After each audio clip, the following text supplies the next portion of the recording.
आप कह के देखिए, सब सरेंडर कर देंगे हम लोग, सब नतमस्तक हो जाएंगे, गला काट लोगे, कटा जाएंगे। आप कहिए कल सरना कोट दे रहे हैं। 15 सालों में मैं कोई भी मेरा पैसा, एक भी पैसा आदिवासियों के अलावे किसी को नहीं दूंगा। आदिवासी के लिए तो हमें लगता है कि करो या मरो की स्थिति है, और नहीं तो 50 साल में 10% आदिवासी यहाँ। बीजेपी वालों को नहीं सह रहे हैं, ताकि आदिवासी का गोलबंदी से कभी भी जीत नहीं पाएगा, वो विधानसभा नहीं जीत पाएगा, और वो धर्म से गोलबंद होगा, इसीलिए बंद कर दिया वो। हम सरना कोट कह रहे हैं तो उन लोगों को लग रहा है कि ठगने का बात है, लेकिन धर्म ऐसा चीज है जिससे हर घर में, समाज में समृद्धि, बेहतर, अच्छाई, प्रेम सब आता है। धर्म के बगैर इंसान तो पशु के बराबर। अनुचित कीजिए कि अशोक भगत से पैसा लिए, उसके बाद एक गलत वकील को ले आए और हाईकोर्ट में हार गया और हरा दिए। आदिवासी कहाँ जिएगा, कहाँ मरेगा, उसको जिलाने के लिए हमको क्या करना है, उसके लिए कैसे लड़ना है, और उसके लिए हम क्या मजबूती हथियार ले आ पाएंगे, बम कैसे बनाएंगे, कहाँ पटकेंगे, और उस बम से लोग डरेगा और आदिवासी का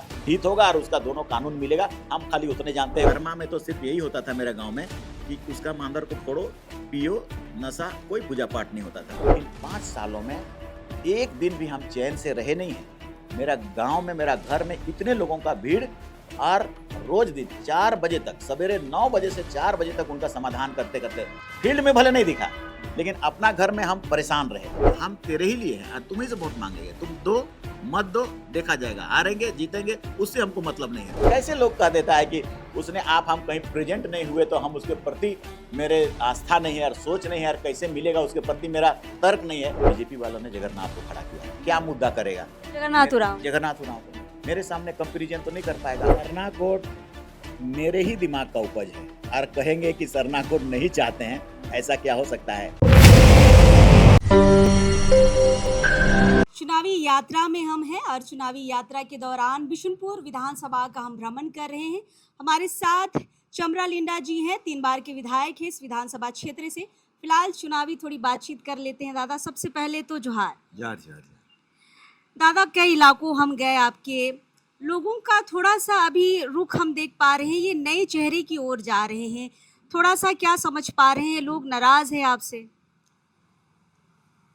नया चेहरा की ओर तो नया चेहरा क्या, नया चेहरा अभी का जो इलेक्शन होगा यूपीए और एनडीए का ही होगा। तो यूपीए और एनडीए दोनों में जो उम्मीदवार है, दोनों पुराने चेहरे हैं।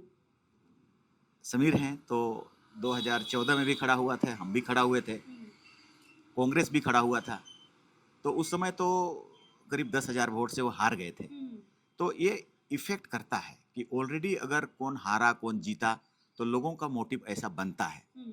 और इसीलिए देखिए, हम लोगों का चुनाव एकदम बिल्कुल एक एमएलए का कार्य और उसका क्या क्या किसी तरह का छोटा मोटा विकास किया नहीं किया उस पर नहीं आधारित है। हमारा जो है सो ट्राइबलिज्म पर और उसकी पॉलिसी पर ही आधारित है। तो लोग इंडिविजुअल कुछ कह सकते हैं, मगर सोसाइटी नहीं कहेगा मेरे खिलाफ, क्योंकि समाज और सोसाइटी के हित के लिए हम लोग जो काम करते हैं तो उसी को हम लोग एजेंडा में रखते हैं कि मेरा काम वो है।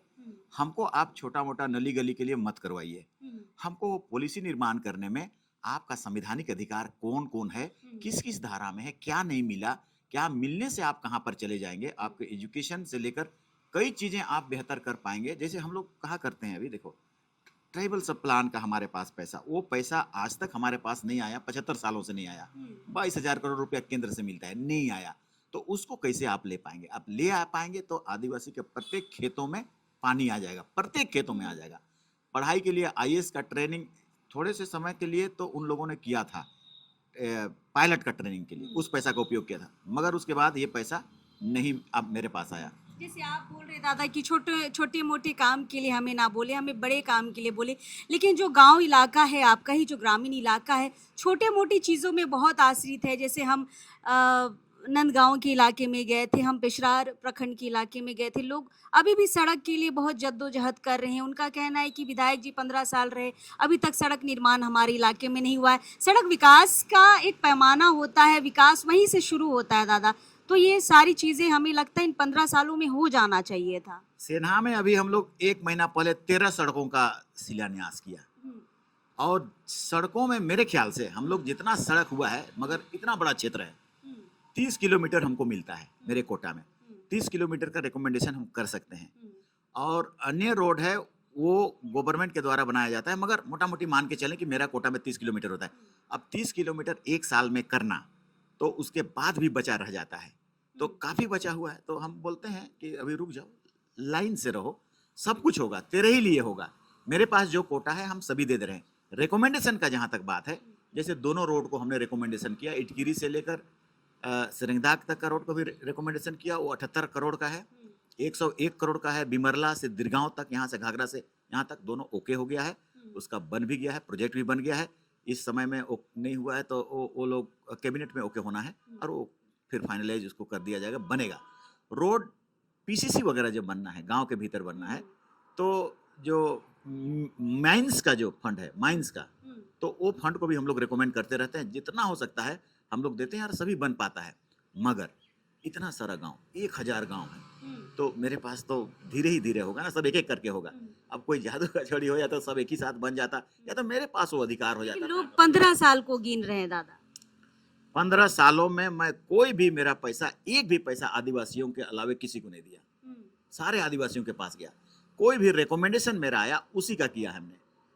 और हम अभी भी कहते रहते हैं कि हम तेरे ही लिए हैं और तुम ही से वोट मांगेंगे, तुम दो मत दो, देखा जाएगा, हारेंगे जीतेंगे उससे हमको मतलब नहीं है, मगर तुम्हारे साथ होंगे तो हम तेरे ही विकास के लिए यहाँ पर आए हैं, उससे हमको दूसरा मतलब नहीं। 2-3 ऐसे आरोप है दादा जो लगभग आपकी विधानसभा में जब हम घूम रहे हैं तो लोग सवाल कर रहे हैं। सबसे बड़ा तो लोग कह रहे हैं कि चमरादा सरना कोड के नाम से हम लोग को ठग दिए। शुरू में आए थे तो बोले सरना कोड हम दिलवाएंगे, लेकिन 15 साल हो गए अभी तक हम लोग को दिलवाए नहीं है, मतलब सरना कोड के नाम से सिर्फ वोट मांगते हैं। ये आरोप लगभग हर जगह के लोग कह रहे हैं, अपने आदिवासी भाई बोल रहे हैं। सरना कोड एक कम्युनिटी का सर्वाइवल का चीज है, उसमें ठगा नहीं जा सकता है किसी को। कम्युनिटी आइदर सर्वाइव करेगा और उसका आइडेंटिफिकेशन नष्ट हो जाएगा, तो उसमें ठगेगा क्यों? उसमें तो खुद उसी को सोचना है। ये एजेंडा को लाना, आप देखेंगे अभी 2000 से पहले ना इस पूरा क्षेत्र में ना सरना का झंडा हुआ करता था, बहुत व्यापक पैमाने पे, कहीं कहीं पर रांची में गड़ जाता था सरना झंडा। इतना सरना की साड़ियाँ जो है लाल पाट साड़ियाँ वाली, इतना कर्मा और सरूल जितना भव्य तरीके से होना शुरू हुआ है, ये सभी 2001 में जो सरना कोड डिमांड किए, जनगणना नहीं होगा अगर सरना कोड नहीं दोगे तो। 2001 में रजिस्ट्रार जनरल ऑफ इंडिया आया, उसने कहा कि क्या परेशानी है। डीसी साहब जो अभी सुखदेव सिंह थे उस समय डीसी, उसने कहा कि नहीं आप विरोध मत करें। हम लोग कहे विरोध करेंगे, नहीं देगा तो विरोध करें। रजिस्ट्रार जनरल ऑफ इंडिया आया, उसने कहा कि आप कास्ट सर्टिफिकेट में भी लिखना शुरू करिए, आदेश दिया सरकार को, कास्ट सर्टिफिकेट में भी लिखिए, स्कूल का सर्टिफिकेट में भी लिखिए, नौकरी का सर्टिफिकेट में लिखिए, और 7वां नंबर कॉलम में आप लिखना शुरू करिए। वहाँ से शुरू हुआ है सरना धर्म कोड के विषय में आगे बढ़ना, और उसके बाद से शुरू हुआ है सरना प्रार्थना सभा के माध्यम से सरना समाज के विषय में उनको बेहतर बताने का प्रयास करना कि धर्म क्या होता है और धर्म से आप कैसे गोलबंद हो गए और आपका समाज बेहतर कैसे होगा। देखो, ऐसा नहीं लगता है ना कि हम सरना कोड कह रहे हैं तो उन लोगों को लग रहा है कि ठगने का बात है, लेकिन धर्म ऐसा चीज़ है जिससे हर घर में, समाज में समृद्धि, बेहतर, अच्छाई, प्रेम सब आता है। धर्म के बगैर इंसान तो पशु के बराबर है। ये चीजें तो हमें दिख रही है कि धर्म को सरना प्रार्थना सभा काफी मेहनत कर रहा है, इस बात को लेकर लोग एक गोलबंद हो रहे हैं, लेकिन कहीं ना कहीं जब सरना कोड की बात आती है तो आपका नाम जरूर आता है कि दादा ने बड़ी वादे किए हैं। प्रार्थना सभा भी पैदा किसने कर दिया? सरना कोड किसी के दिमाग में 2001 से पहले था ही नहीं। हम करमटोली जाया करते थे एंथ्रोपोलॉजी का कोचिंग करने, मिश्रा कोचिंग। उसने कहा कि आने वाले 20 साल में आदिवासी यहाँ से फिनिश हो जाएगा, उसका धर्म, कर्म, प्रथा, परंपरा ये सारा खत्म हो जाएगा। अगर आधे चले जाएंगे हिंदू, आधे चले जाएंगे चर्च में चले जाएंगे, ये खत्म हो जाएगा। उसका अखड़ा खत्म हो गया, पहान खत्म हो गया, पूजा पाठ खत्म हो गया। और हम लोग भी महसूस करते थे, मेरे गाँव में भी इस चीज़ को हम लोग देखते थे। सरूल में 2-4 पहान जाते थे पूजा करने के लिए, नशा करके चले आते थे, कुछ पूजा वूजा होता नहीं था। कर्मा में तो सिर्फ यही होता था मेरे गाँव में कि उसका मांदर को फोड़ो, पियो, नशा, कोई पूजा पाठ नहीं होता था। और इसीलिए अभी का समय मेरे ख्याल से जो समृद्धि लोगों का उसका आस्था आया है। देखो, ये सारी चीज़ें ट्राइबल फिलोसॉफी से संबंधित है। वो फिलोसॉफी को बता पाना, उसको ला पाना, उसमें एक रेनेसा की तरह है, एक क्रांति आया है। हम, मेरे ख्याल से सरना कोड एक पॉइंट है जिससे कि मेरा सर्वाइवल होगा, लेकिन सरनाइजम से सरना का धर्म में एक क्रांति डेवलप हुआ है। नहीं तो लोग इससे पहले ना ये केंद्र सरकार का है। हम लोग प्रधानमंत्री के पास गए थे 2011 के आसपास गए थे, मनमोहन सिंह के पास। हमने कहा कि इंडिजिनस पीपल जो है उसकी आप आइडेंटिफिकेशन दे दीजिए। भारत का सबसे पुराना प्रजाति है, मोहनजोदड़ो हड़प्पा उसका है, भारत भी उसी का है। बाहर से आए उनका सब कुछ है, मेरा नहीं है।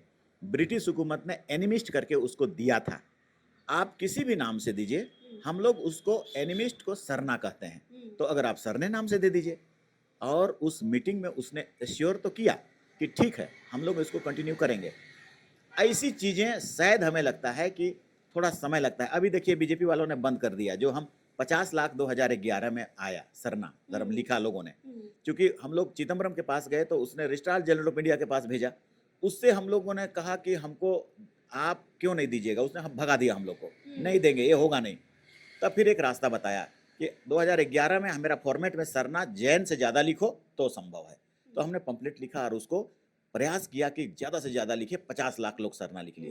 तब ऐसा स्थिति आ गया कि अब कोर्ट में भी जाएंगे तो वो मिल सकता है, ऐसा स्थिति आ गया। मेरी फंडामेंटल राइट है, आर्टिकल 25 में आप किसी भी धर्म का मानना, उसको पहचान लाना, उसको उसके विषय में प्रचार करना, सब कुछ है। इसीलिए हम लोग कह सकते हैं कि आप दीजिए।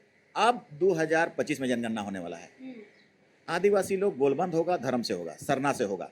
ये बीजेपी वालों को नहीं सह रहे हैं, काहे कि आदिवासी का गोलबंदी से कभी भी जीत नहीं पाएगा, वो विधानसभा नहीं जीत पाएगा, और वो धर्म से गोलबंद होगा, इसीलिए बंद कर दिया वो। इस बार हम लोगों का सरना लिखने का कॉलम कोई बंद कर। लोगों ने लिख के तो दिया, आप जैसे बोले 50 लाख लोगों ने सरना धर्म कोड के लिए लिख के दिया। ये सारी चीजें अभी जनता के बीच है, लेकिन सबसे बड़ी मतलब जो आपकी विधानसभा से चीजें निकल के आ रही है, लोगों का ये कहना है कि साल 2020 में 12 नवंबर जब हेमंत सोरेन ने विशेष बैठक बुलाई थी सरना धर्म कोड के लिए, आप वहाँ नहीं थे। तो ये बहुत बड़ा क्वेश्चन मार्क लग जाता है कि चमरा लिंडा क्यों नहीं थे, क्या वो सरना कोड नहीं चाहते हैं, क्यों नहीं थे? ये सवाल है आपके विधानसभा क्षेत्र में। सरना कोड मेरे ही दिमाग का उपज है, और कहेंगे कि सरना कोड नहीं चाहते हैं, ऐसा क्या हो सकता है? जो माँ अपना बच्चा को पैदा करता है, उसका पालन पोलन के प्रति उसका आस्था न हो, ऐसा नहीं हो सकता है। मगर ये चीज़ हम जानते हैं कि ये केंद्र से होना है, और केंद्र से कैसे होना है, इसके लिए हर हमेशा हम रजिस्ट्रार जनरल ऑफ इंडिया के पास, या तो गृह मंत्री के पास, या तो प्रधानमंत्री के पास अभी भी हम लोगों ने अप्रोच करने का कोशिश किया कि ये कैसे होगा। नहीं, केंद्र ही देगी, ये तो एकदम सबके दिमाग में केंद्र ही देगी। लेकिन आपका उस सत्र में, उस विशेष सत्र में नहीं उपस्थित रहना, ये आपके विधानसभा वालों के लिए इस विधानसभा में सवाल है। देखिए, ऐसा हम क्या बात आपको बोलें जो, मगर आप पूछ रहे हैं तो हमको बताना है, हम बता। लोग, हम अभी जा रहे दादा तो बोलते सरना कोड बोलोला और विशेष सत्र में रहबे नहीं करो, ये सवाल है। बंधु तिर्की जी ने 2001 में जब हम लोग सरना कोड लिखाना शुरू हो गया तो caste certificate, income certificate, school का सर्टिफिकेट, सभी सर्टिफिकेट में लिखाना शुरू हो गया, और उतना लाख लोगों का भी मोटिवेशन आ गया। 2006 में बंधु तिर्की जी ने मुख्यमंत्री से मिलके उसको बंद करा दिया, क्लोज हो गया। और उस दिन का सत्र में बंधु तिर्की उसको इनिशिएट कर रहे थे। जो बंद कराता है वो इनिशिएट करते हैं विधानसभा में। ये देखिए एक कंट्राडिक्शन है, गलत बात है, और हम उसके साथ जा नहीं सकते हैं। और हम अपना कर रहे हैं तो हम अपने तरीके से करेंगे। हम उसको धोखा देने के लिए उसके साथ मिल करके हम कर नहीं सकेंगे, और उसको श्रेय देने के लिए हम कर नहीं सकेंगे।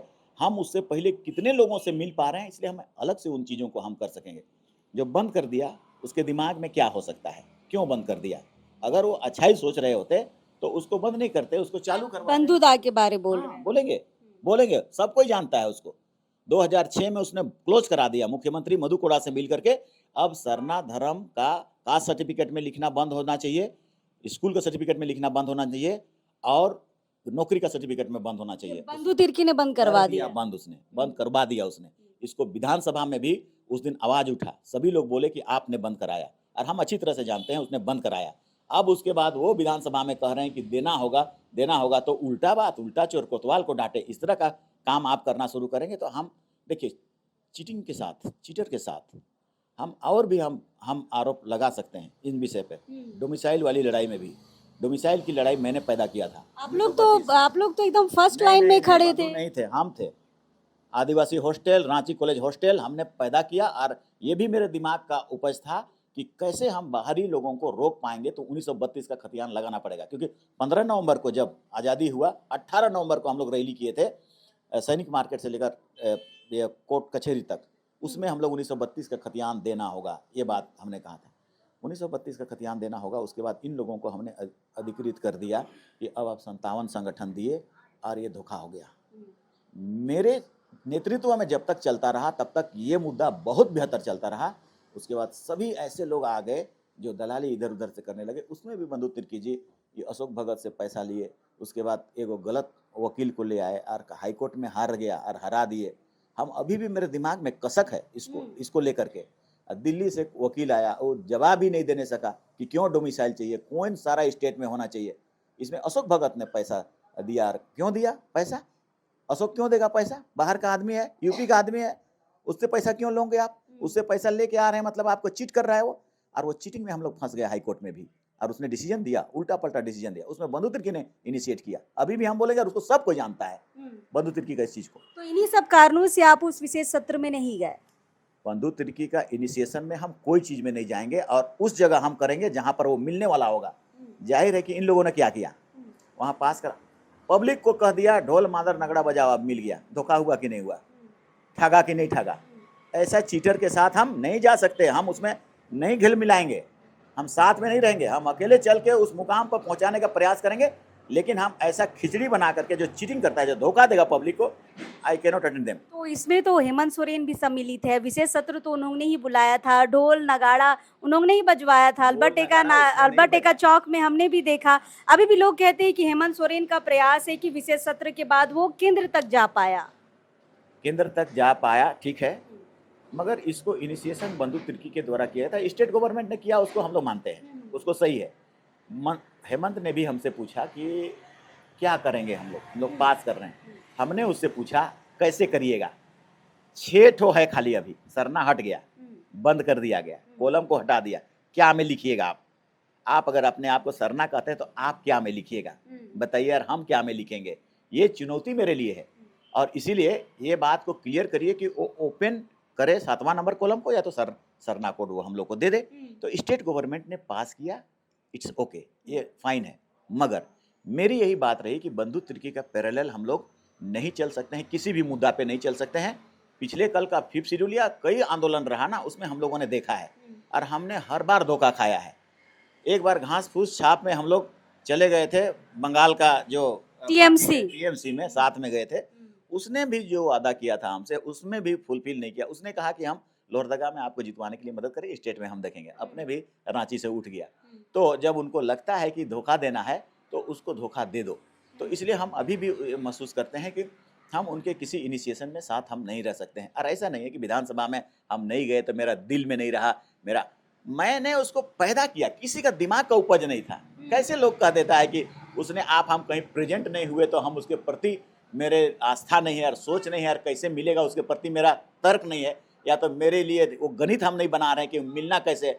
जितना भी प्रयास आज तक रजिस्ट्रार जनरल ऑफ इंडिया से, या तो गृह मंत्री से, या तो प्रधानमंत्री से कौन मिला आज तक? मतलब हम ये समझ पा रहे हैं कि बंधु तिर्की एक बड़ा कारण है जिसकी वजह से आप उस विशेष सत्र में नहीं जा पाए। उस जगह का कारण है, उस दिन का कारण है, हाँ, सिर्फ उस दिन का कारण है। लेकिन उस दिन का कारण है, लेकिन सरना कोर्ट के प्रति मेरा आस्था और मेरा उसके प्रति रुझान, या मेरा उसका कार्य उसके प्रति नहीं है, ये नहीं है, ये नहीं है। और मैं समझता हूँ कि इस संबंध में जितना हम लोग तर्कों को रखे हैं, सरना धर्म का जो तर्कों को रखे हैं, उसका पूजा पाठ का जो अनुष्ठान से संबंधित जो फिलोसफी को रखे हैं, किसी ने नहीं रखा है। ऐसा बातों को हम अध्ययन कर रहे हैं, उसको देख रहे हैं। ऐसी राय लोगों को आपसे ज्यादा उम्मीदें हैं और वो पूरा नहीं हो रही, इसलिए शायद सवाल भी खड़े हो रहे हैं। फिलहाल थोड़ा आगे बढ़ते हैं दादा, आपके पास भी अभी चुनाव के समय कीमती समय है। देखिए, समय लगता है, ये एक क्रांति की तरह चीज है।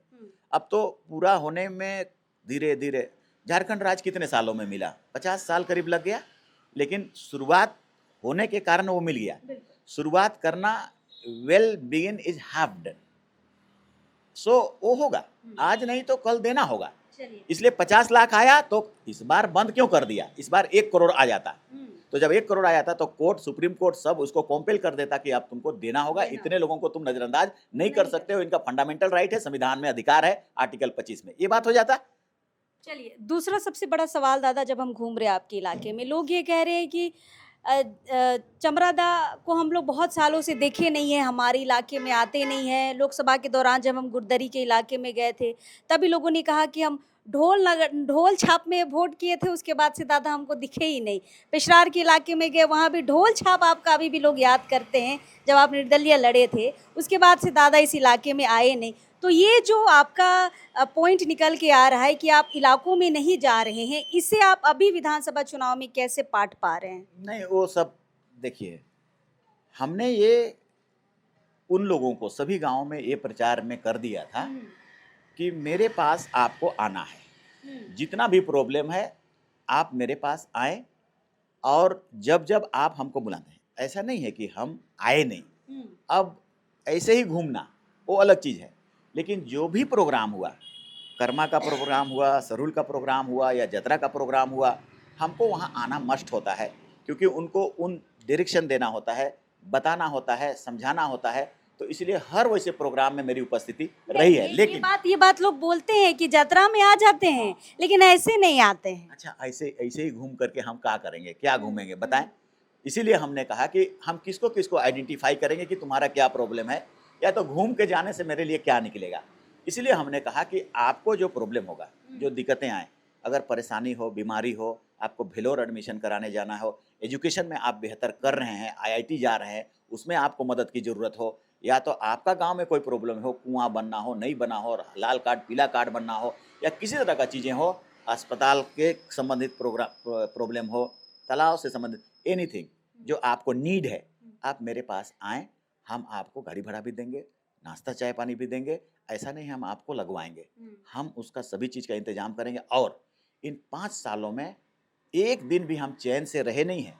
मेरा गांव में, मेरा घर में इतने लोगों का भीड़, और रोज दिन 4 बजे तक, सवेरे 9 बजे से 4 बजे तक उनका समाधान करते करते, फील्ड में भले नहीं दिखा, लेकिन अपना घर में हम परेशान रहे। एक दिन भी हम कहीं बाहर भी नहीं जा सके, और एक दिन भी हम कहीं इंजॉय कर नहीं सके, क्योंकि सवेरे से लेकर शाम तक उनकी प्रॉब्लम सॉल्व करते थे। उसके बाद 1 घंटा सोते थे, उसके बाद खेलने, तबीयत मेरी थोड़ी ठीक थी तो खेल खार के ठीक करते थे।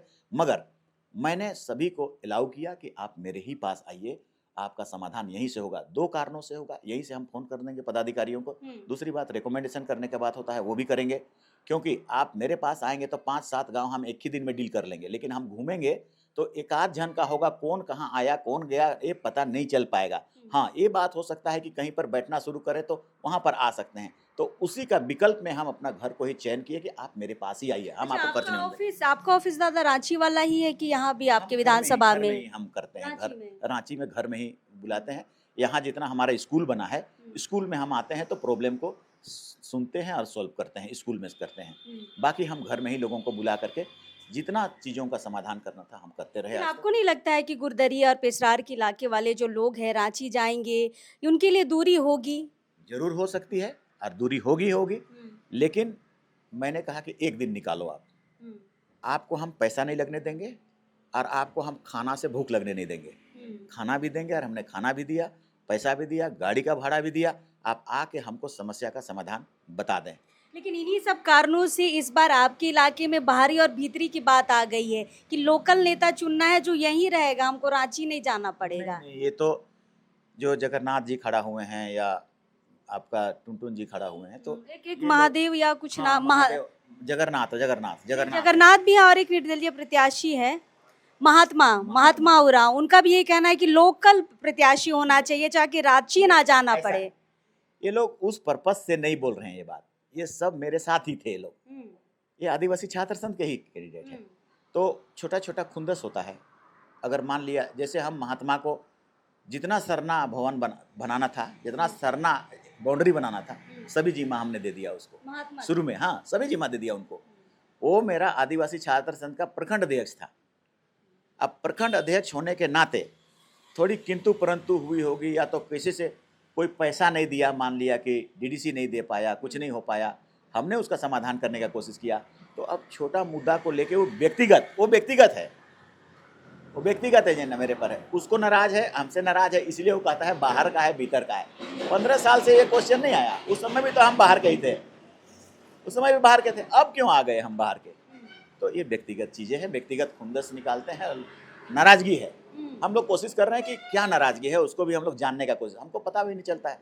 मगर हमने उसको अपना प्रखंड अध्यक्ष बनाया और सारा जिम्मेदारी दी, और जितना बिशुनपुर प्रखंड का सरना बाउंड्री का था करोड़ों रुपया का, वो भी बनाने के लिए जिम्मेदारी दिया। अब क्या है उसके दिमाग में हम नहीं कह सकते हैं उसको कि क्यों वो इस तरह का भी बात कहना चाहता है, मगर इतना बात है कि इंडिविजुअल रीजन है। लेकिन आपको नहीं लगता ये बाहरी भीतरी वाला लोगों के दिमाग में भी अब जा रहा है? ये 15 साल पहले नहीं हो गया होता, आप बताएं 15 साल पहले, और इतने वोटों से जीत का अंतर, 20,000 के वोटों से अंतर उसी समय हो जाना चाहिए था। लेकिन ये अलग रीजन है। अभी बीजेपी वालों ने जगन्नाथ को खड़ा किया है, क्या मुद्दा करेगा? जगन्नाथ उरांव को मेरे सामने कंपैरिजन तो नहीं कर पाएगा। हमने 2001 से इतना आदिवासियों के लिए किया है, अब उसके पास कोई मुद्दा नहीं है तो कहेगा कोई ना कोई तो ओपोनेंट, कोई ना कोई एजेंडा तो रखेगा। इसलिए कह रहा है कि बाहरी यार भीतरी यार यूट्यूब में डाल रहा है तो क्या कर रहा है वो सब, तो वो कोई मुद्दा नहीं है वो सब चीजें। चलिए आखिरी सवाल की ओर बढ़ते दादा, आपका भी समय बहुत कीमती है। दादा आप लोग ये फिलहाल आपकी क्षेत्र की हम बात करेंगे, लोगों का ये कहना है कि जेएमएम में है, फिर निर्दलीय चले जाते हैं, फिर गठबंधन के विरोध में चुनाव लड़ते हैं, फिर वापस जेएमएम आ जाते हैं। हम लोग कंफ्यूज हो गए हैं कि किस अब एक बार किसको वोट करें। दादा इधर आते हैं फिर उधर चल जाते हैं, लोग बड़ा कंफ्यूज हो रहे हैं चमरादा। लोकसभा में हम समझा नहीं पाए कि पर्पस को हम बता नहीं पाए। हालांकि भंडरा का रैली में हम बात कर दिए थे कि अभी 2024, 25, 26 में आदिवासियों के लिए बहुत बड़ा संकट आने वाला है, वाकई आने वाला है। क्या संकट देख पा रहे हैं? जनगणना 25 में होगा, सरना कोड का जगह नहीं है, अब लिखने नहीं दे रहा है, तो जो दूरी हमने तय किया है इस सरना कोड के संबंध में, ये ड्रॉप हो जाएगा, बंद हो जाएगा। अब सरना का आंकड़ा नहीं हो पाएगा, इसलिए इन लोगों ने 7वां नंबर कॉलम को बंद कर दिया, कोड तो नहीं दे रहा है। इसके लिए बहुत बड़ी आंदोलन करनी पड़ेगी। दूसरी है परिसीमन का। परिसीमन 2008 में जो 6 सीट एमएलए सीट घट रहा था, उसको हम लोगों ने आंदोलन करके रोका, बता के रोका लोगों को। सभी एमएलए एमपी सब सरेंडर कर दिया था, लेकिन हमने बताया हम लोगों ने कि नॉर्थ ईस्ट में संविधान संशोधन ऐसे हुआ है 6 शेड्यूल में, 5th शेड्यूल में भी होगा, तब संविधान संशोधन करके रोका गया। वो 26 तक रोका गया था, अभी फिर शुरू होने वाला है। अभी 8 सीट घटेगा एमएलए सीट आदिवासी का। आदिवासी कभी मेजोरिटी में नहीं रह पाएगा आने वाला कल में, उसके लिए खतरा है। इसी तरह से 40% हमारा जनसंख्या था 1991 में, 51 में, घटते घटते घटते अभी 26 हो गया। मतलब कितना घट गए हम, और ये क्यों घटता है? उसके पीछे कहीं संविधान में नहीं लिखा हुआ है कि अगर घटता जाएगा तो आपका सीट को और आपका आरक्षण को घटाते जाना है, ऐसा कहीं नहीं लिखा है। लेकिन इसको कभी भी रोका नहीं गया, और ये इस बार फिर बड़ी चुनौती है आदिवासी के लिए। तो हमें लगता है कि करो या मरो की स्थिति है, और नहीं तो 50 साल में 10% आदिवासी यहाँ हो जाएंगे अगर इसको रोका नहीं गया, इस बाढ़ को। परिसीमन ऐसा खतरनाक चीज है जो भीतर से या बैकडोर से आरक्षण को खत्म करता है। आरक्षण को खत्म करने के लिए संविधान संशोधन जो है वो बहुत कठिन है, 2/3 बहुमत में लाना वो बहुत कठिन है। क्यों? क्योंकि उसमें ST और SC 150 जन है, इसलिए 2/3 बहुमत में आदिवासी का आरक्षण को खत्म करो कहके ये 150 जन हस्ताक्षर नहीं करेंगे, वो कठिन है। परिसीमन ऐसा रास्ता है जिससे वो कहता है कि नहीं, आपकी जनसंख्या इतनी हो गई, आप घटेंगे इतना। शुरुआत में आपका रामगढ़ रिजर्व था आदिवासी का, गोड्डा रिजर्व था आदिवासी का, राजमहल रिजर्व था आदिवासी का, सब कट कट होते होते खत्म हो गया। वो सारी चीजें हैं दादा, लेकिन आपका जो दल बदल वाला जो है उससे लोग कंफ्यूज हो रहे हैं। सवाल मेरा ये है, देखो ये दोनों मुद्दा कैसे सोल्व होगा, इस पर हम चिंता कर रहे हैं। अच्छा। आदिवासी का गोलबंदी से होगा। हमको कांग्रेस टिकट दे रहा था, हम लेके MP बन सकते थे आराम से, चूंकि जेएमएम ने कहा कि सिंबल दे दीजिए, सिंबल, हमने कहा कि सिंबल दे दीजिए, तो उसने कहा लोकसभा की बात कर रहे हैं, लोकसभा की बात है, सिंबल दे दीजिए। तो उसने कांग्रेस से पूछा कि हम सिंबल दे रहे हैं, फ्रेंडली लड़िए आप। तो उसने कहा कि नहीं, ऐसा है तो आप अपना फ्रेंडली में अच्छा संकेत नहीं जाएगा, आप अपना कैंडिडेट को ही हमको दे दीजिए, कांग्रेस में दे दीजिए।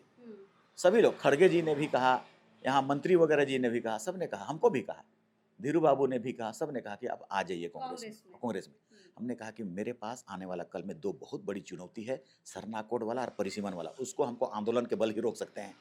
कांग्रेस में चले जाएंगे तो हम ओपोनेंट हो जाएंगे, जिसके पास बीजेपी के पास जो चीज़ें हैं, दोनों चीज़ें हैं, तो ओपोनेंट होंगे तो हम कितनों आवाज़ और रैली और आंदोलन करेंगे, वो देगा नहीं। इसलिए हम आदिवासी का गोलबंदी करेंगे। आदिवासी कितने संख्या में गोलबंद होते हैं वही हम उसको आकलन बताएंगे और कहेंगे इतने लोग हम लोग हैं, आपको देना पड़ेगा। तो आदिवासी का गोलबंद करने का वो लोकसभा का चुनाव था। गोलबंद करने के लिए फिर निर्दलीय लड़ गए। अगर जीत जाते तो इन दोनों मुद्दा पर अभी आधा से ज्यादा रास्ता में पहुंच जाते, आधा से ज्यादा रास्ता में। मगर हमने कहा कि आप क्यों? लेकिन ये आपके लिए उल्टा पड़ गया ना, लोग तो कहने लगे आप गठबंधन के विरोधी हैं, गठबंधन के ही अगेंस्ट में आप खड़े हो गए। हम उस सबको कुछ नहीं जानते हैं। हम आदिवासी कहाँ जिएगा, कहाँ मरेगा, उसको जिलाने के लिए हमको क्या करना है, उसके लिए कैसे लड़ना है, और उसके लिए हम क्या मजबूती हथियार ले आ पाएंगे, बम कैसे बनाएंगे, कहाँ पटकेंगे, और उस बम से लोग डरेगा और आदिवासी का हित होगा और उसका दोनों कानून मिलेगा। हम खाली उतने जानते हैं कौन हमको आपकी क्या आरोप सोच लगाता जो है। हम समझ पा रहे हैं वो बहुत अच्छी है। आप आदिवासी एकता की बात करें, गोलबंद की बात करें, बहुत अच्छी बात है, लेकिन आपके लिए वो चीजें उल्टी हो गई, वो हम किसी को कह रहे हराने, हैं। किसी को जिताने, हम्म, हमको उससे कोई मतलब नहीं था। हम्म, शुरू से हम आदिवासी राजनीति करते हैं, आदिवासी के लिए करते हैं, अभी भी हम करेंगे। हम कौन क्या कहता है उससे हम कभी नहीं डरेंगे, और ना हम अभी डरते हैं, किसी तरह का नहीं। लेकिन इसीलिए इन्हीं चीजों से आपकी विधानसभा क्षेत्र में मात्र 13,000 वोट आपको मिले थे लोकसभा नहीं, के वो दौरान। ऐसा हो गया, यूपीए और एनडीए का बात हो गया और हम लोग निकल नहीं पाए। नहीं तो ऐसा नहीं है कि हम लोगों, उससे पहले हम लोग 5,000 से हारे थे लोकसभा में ही। उसके बाद जब बंगाल की पार्टी से तो 1,18,000 आए थे। हम लोग बता नहीं पाए कि हम किस पर्पज से आपके लिए लड़ रहे हैं, इसीलिए कंफ्यूज हो गया, रूमर ज़्यादा आ गया और ये कारण रहा है। तो हम उसी को कोशिश कर रहे हैं कि वो ठीक हो जाए। लोगों को लगा कि संविधान खराब हो रहा है, संविधान बदल दिया जाएगा, खतरे में है। तो उनको ये पता नहीं चल पाया कि संविधान संशोधन कैसे होता है, और उसको अगर जान जाता कि ये खतरा में नहीं है, संविधान संशोधन खतरा नहीं, 2/3 बहुमत लाना, आधा से ज़्यादा राज्यों का समर्थन, 16 का 4 है, 16 का 4 भी, हमारा आरक्षण, हमारा प्रमोशन और हमारा बैकलॉग, ये तीनों में है। ये फंडामेंटल राइट है। फंडामेंटल राइट को संशोधन करने के लिए आपको 2/3 बहुमत पार्लियामेंट में और आधा से ज्यादा राज्यों का समर्थन, ये कभी संभव है? इम्पॉसिबल। एकदम छोटा सा सवाल पूछ के हम लोग विदा लेंगे। आप निर्दलीय लड़े, फिर अभी जेएमएम में आ गए हैं, लोग बहुत कंफ्यूज है, क्या लगता है अभी नुकसान होगा वोटिंग में? लोग अब इस चीज को दिमाग में रख के वोट करेंगे? हम जेएमएम में थे, वो आदिवासी पार्टी है, आदिवासी के लिए वहाँ से हम आवाज़ उठा पाते हैं, संभावना हो पाता है, इसीलिए कांग्रेस में भी हम गए नहीं, और यहाँ रह के हम कंफर्टेबल फील करते हैं। और जब जब ऐसा आएगा, जब आदिवासी को संकट आएगा, हम निकल पड़ेंगे। जैसे आपने देखा, हम जेएमएम में रहते हुए भी कुर्मी आदिवासी बन रहा था, रैली की हम, आपने देखा उस दिन। हमें कुछ भी ऐसा बात नहीं है कि हमको कोई संकोच है इस पर। जाहिर है हमारा संरक्षण है, हमको उस पार्टी में संरक्षण है उसका। अगर आदिवासियों को बचाने के लिए आपको बीजेपी में जाना पड़ेगा तो क्या आप जाना पसंद करेंगे? आदिवासी को बचाने के लिए तो अमित शाह कल बोला, सरना कोर्ट को बोला, तो अच्छा सोचेंगे, वो क्या नहीं कर सकता था? एक कमेटी बनाएंगे और सबसे बात करेंगे, ये बात बोल सकते थे वो, या तो ये बात बोल सकते थे कि ठीक है, आप यहाँ इंडिजिनस पीपल का आइडेंटिफिकेशन नहीं है, हम कर देंगे। आप यूनाइटेड नेशन में हर साल जाते हैं और कहते हैं there is no indigenous people in India, आप यहाँ बनवासी है कह देते हैं। आप कहिए ना जनाब, आप कह के देखिए, सब सरेंडर कर देंगे हम लोग, सब नतमस्तक हो जाएंगे, गला काट लोगे, कटा जाएंगे। आप कहिए कल सरना कोर्ट दे रहे हैं, आप बोलिए सरना कोर्ट दे रहे हैं, जो कहोगे सो हम लोग मान जाएंगे, परिसीमन रोकेंगे, ये भी कहिए। बहुत चालाक है वो लोग, बहुत तो है, चालाक है। लेकिन लोग कह रहे थे कि पता नहीं दादा को इस बार जितवा देंगे, कहीं बीजेपी ना भाग जाए। नहीं, वो संभव नहीं हो पाता है। देखो, हम लोग लोकसभा लड़ रहे थे तो जरूर ऐसा बात संभव हो सकता था कि इन मुद्दाओं को हम सौदा करने के लिए या बात करने के लिए या कॉम्पेल करने के लिए या उससे लड़ाई करने के लिए, 2 लाख हम आदिवासी हैं, आदिवासी का ये मुद्दा है, क्योंकि वो तो मुद्दा का लड़ाई था। वो लोकसभा में, विधानसभा में पार्टी होती है, तो जो पार्टी से लड़ाई होती है उस समय तो आपका सदस्यता खत्म हो जाएगा, कई चीज़ें हैं। उस समय भी हमने कहा कि हम जिस इंडिपेंडेंट लड़ रहे हैं, तो अगर हम किसी भी पार्टी में चले जाएंगे तो मेरा सदस्यता खत्म हो जाएगा। तो इतना परेशान होकर के हम जीतेंगे, सदस्यता खत्म करने के लिए कौन जाएगा वैसा, या इस पार्टी में सदस्यता खत्म करने के लिए कौन करेगा ऐसा? जितना 5 साल एमएलए बनने के लिए लोग सोचते हैं। आप ये बीजेपी वाली बात को खारिज करते हैं दादा? कौन वाली बात को? जो रूमर जो आ रहे हैं कि दादा जब निर्दलीय चुनाव लड़ सकते हैं तो बीजेपी भी जा सकते हैं, या एमएलए बनने के बाद? हाँ? अभी एमएलए बनने का नहीं, ये संभव नहीं है, ये किसी भी हालत में संभव नहीं होता है, क्योंकि आप पार्टी से हैं और पार्टी का रूल है, और आप कहीं भी जाएंगे आपका सदस्यता खत्म होना तय है, इसलिए ये इम्पॉसिबल है। हाँ, अगर कहीं से आप निर्दलियों से हो पाते हैं तो कहीं सपोर्ट कर सकते हैं, लेकिन किसी पार्टी में नहीं जा सकते हैं। नहीं तो बीजेपी तो 2009 में भी हमको बोला, 2014 में भी बोला, 2019 में भी बोला, 2024 में भी बोल रहा था। हाँ, सामने तो बातें आ रही थी। हाँ, सब समय बोला, हमको किसी साल छोड़ा नहीं है ये। लेकिन हम बात करते हैं, ठीक है भैया, ठीक है, मगर मेरा हित कहाँ है, आदिवासी का हित कहाँ है, वो बताओ। और दूसरी बात है कि हमको पता है कि ये हमारा सब चीज़ को ख़त्म करने, लूटने, सर्वाइवल को भी ख़त्म करने, मिनरल्स को ख़त्म करने और मेरा संविधान, विधि विधान सब पर बात करने, ST/SC एट्रोसिटी एक्ट को ख़त्म करने का भी प्रयास किया, बहुत सारा प्रयास किया। इसीलिए वो बोले तो बोले, मगर हम भी बोल देते हैं। बोलो ना तुम, आप भी बोलो ना। अच्छा। आप हमको बोलोगे कि मेरे तरफ आओगे तो हम भी बोलो, तो आदिवासी, भारत का आदिवासी के लिए करे क्या हो और करोगे क्या, ये बात बताओ और घोषणा कर दो। चलिए फिर जाने के बाद हाँ, फिर बाद में बात होगी। चलिए दादा, 2-4 हम नाम लेंगे, आपको बस 2 शब्द में उसके जवाब देने हैं। आपकी हम बस राय समझना चाह रहे हैं राजनीतिक मुद्दों पर भी या राजनीतिक चेहरों पर। हेमंत जी के बारे में 2 शब्द क्या कहेंगे आप? हेमंत, देखो वो तो सीधा सीधा शिबू सोरेन का बेटा है, तो शिबू सोरेन हमारा आदर्श है और बेटा है तो जेनेटिकली उसका ब्लड तो यहाँ ट्रांसफ़र है। बीटा सेल और कौन कौन सेल होता है उससे गुण ट्रांसफ़र होता है, तो शिबू सोरेन का कुछ ना कुछ तो गुण होगा ही होगा, ये जाहिर है। चलिए कल्पना सोरेन। Scientifically Kalpana Soren fantastic. चलिए जितना शॉर्ट जवाब मिलेगा उतना लोगों को समझने में आसानी होगा। Modi ji for the country better, but for the tribal not better. चलिए सरना कोड तो ट्राइबल का सांस नली है, जिंदगी है, सर्वाइवल का। जितने कानून है, मेरा समझ है जितने संविधान में कानून है अगर सब बंद पड़ा है तो वो सरना कोड का दरवाज़ा खुलेगा तो वो भी खुल जाएगा। मतलब सरना कोड मिलेगा तो सभी कानून ओके हो जाएगा। पेशा कानून, एक्ट कानून, CNT एक्ट, जैसे भूंयहरी ज़मीन का बात करें, सरना धर्म कोड मिला तो सरना धर्म कोड भूंयहरी से संबंधित है, पहनई से संबंधित है, उसको छोड़ के कहाँ जाएगा, जुटा हुआ है। इसलिए अभी वो सादा पट्टा से ले रहा है रांची में, वो ऑटोमेटिक बंद हो जाएगा। चलिए आखिरी बंधु तिर्की से ठीक है शुरुआत के समय, लेकिन मेरी जो अनुभव है उनके साथ में हमको अच्छा नहीं है, उनके साथ में अच्छा नहीं है, लॉयल नहीं है, मेरा विश्वास नहीं लगता है उनसे। चलिए शिल्पी नेहा तिर्की लास्ट। शिल्पी नेहा तिर्की बच्ची है, क्या क्या बोलते रहती है, अभी अपरिपक्व है, बच्ची है बिल्कुल। चलिए तो फिलहाल चमरादा हमारे साथ थे और जितने भी हमने सवाल पूछे इन्हीं के विधानसभा के लोगों के द्वारा उठाए गए थे। उम्मीद है आपको इन सवालों के जवाब जरूर मिल गए होंगे। सरना कोड को लेकर बहुत सारे सवाल दादा से आपको करने थे, वही सवाल हमने इनसे किया है। बहुत सारी ऐसी चीज़ें हैं, क्षेत्र में नहीं जाना, सड़कें नहीं बनना, लगभग सारे सवालों के जवाब आपको मिल गए होंगे। उम्मीद होगा कि आप संतुष्ट होंगे और नहीं होंगे तो दोबारा दादा के पास आइए और अपने सवालों के जवाब इस बार तो मिल जाएगा, क्या दादा? बेशक। चलिए बहुत बहुत शुभकामनाएं आपको चुनाव के लिए। 13 तारीख को यहाँ पे वोटिंग है, 23 तारीख को पता चलेगा कि कौन यहाँ का विधायक निकल के आएगा। बहुत सारे मुद्दों पर हमने बातचीत की है। आपके क्या कमेंट्स हैं इन मुद्दों पर, दादा की राय पर हमें कमेंट्स करके आप जरूर बताएंगे। दादा जरूर पढ़िएगा हमारे कमेंट। श्योर पढ़ेंगे। चलिए फिलहाल अभी लेते हैं अलविदा, दोबारा मुलाकात करेंगे। अभी इस वक्त के लिए जोहार रहेगा और बहुत बहुत धन्यवाद दादा, कीमती समय निकाल के हम लोग को इंटरव्यू दिए। हाँ धन्यवाद।